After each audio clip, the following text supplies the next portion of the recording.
Hello viewers, welcome to my channel. অনেক সময় বিকেলে চটপটি খেতে ইচ্ছে করে, কিন্তু আমাদের বাইরে যেতে ইচ্ছে করে না। তাই আজকে আমি নিয়ে এসেছি কীভাবে দোকানের স্টাইলে ঘরে চটপটি তৈরি করতে হয়। চলুন তাহলে শুরু করা যাক। এখানে আমি এক বাটি মটর ডালকে 6 থেকে 7 ঘন্টা ভিজিয়ে রেখেছিলাম।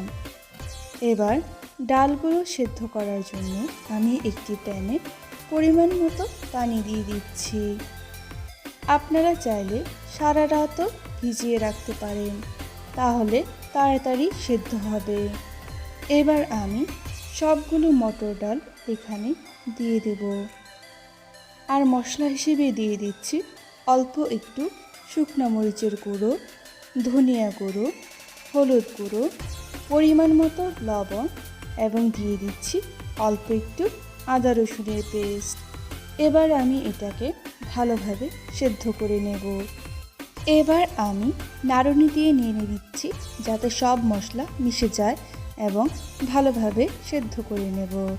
আমার সেদ্ধ করা হয়ে গিয়েছে। এখানে আমি 2টি আলুকে এবং 2টি ডিমকে সেদ্ধ করে গ্রেট করে নিয়েছি। আর কুচি করে নিয়েছি 2টি টমেটো, 4টি পেঁয়াজ এবং কাঁচামরিচ। এবার আমি সেদ্ধ করা ডালের মধ্যে দিয়ে দিচ্ছি গ্রেট করা আলু। এখন দিয়ে দিচ্ছি হাফ টেবিল চামচ পরিমাণ চটপটি মশলা। চটপটি মশলা কিভাবে বানাতে হয় তা আমি ডেসক্রিপশন বক্সে দিয়ে দেব।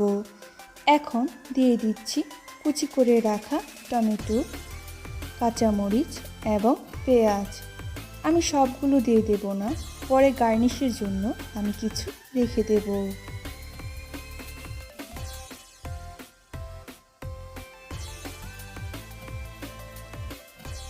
এখন এতে আমি দিয়ে দেব টক। আমি যেভাবে টকটা তৈরি করেছি, আমি আধা ঘন্টা তেঁতুলগুলোকে ভিজিয়ে রেখেছিলাম। এবার আমি হাত দিয়ে সবগুলো তেঁতুলকে চটকে নেব। আমার চটকে নেওয়া হয়ে গিয়েছে। এখানে দিয়ে দিচ্ছি পরিমাণ মতো বিট লবণ আর 1 টেবিল চামচ পরিমাণ চিনি। এখন দিয়ে দিচ্ছি চটপটি মশলা আর দিয়ে দেব অল্প একটু লেবুর রস। এখন সবগুলো উপাদানকে আমি ভালো মতো মিশিয়ে নেব। আপনারা চাইলে চিলি ফ্লেক্সও ব্যবহার করতে পারেন। আমি এখানে কোনো চিলি ফ্লেক্স ব্যবহার করিনি, যেহেতু চটপটি মশলায় আমি শুকনো মরিচ ব্যবহার করেছি। আপনারা চাইলে চিলি ফ্লেক্স দিতে পারেন।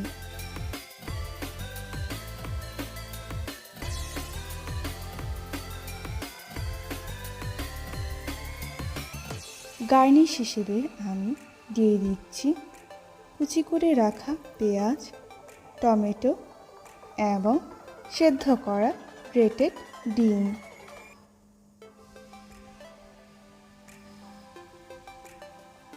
আমি ডিমটা পরিমাণে একটু বেশি দেব। সো ভিউয়ার্স, তৈরি হয়ে গেল মজাদার চটপটি। আপনারা বৃষ্টির দিনে বা যে কোনো দিনেই এটা সহজেই ঘরে তৈরি করে খেতে পারবেন। আমার ভিডিওটি যদি আপনাদের ভালো লেগে থাকে তবে লাইক, শেয়ার এবং সাবস্ক্রাইব করতে ভুলবেন না।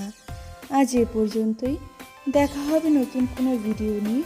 সবাই ভালো থাকবেন, সুস্থ থাকবেন।